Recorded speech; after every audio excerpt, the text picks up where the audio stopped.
Hola, soy Vega Chornet Pastor de la Falla Tres Camins Pinedo, del sector Poblats al Sud.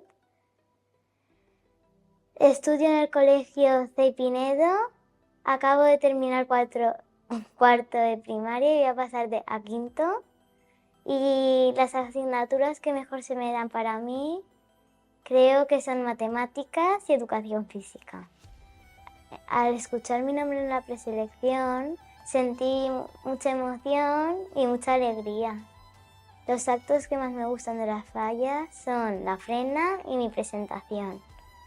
La ofrenda porque es muy bonito traer el ramo a la Virgen, y mi presentación porque es como mi día, el día que me nombran como fallera mayor infantil de mi falla.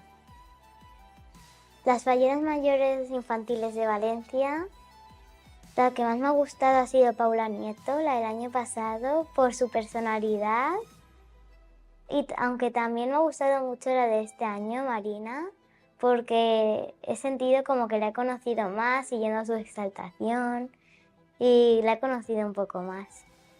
Yo quiero ser la fallera mayor infantil de Valencia porque yo creo que soy una persona muy agradable, muy divertida y con mucho aguante.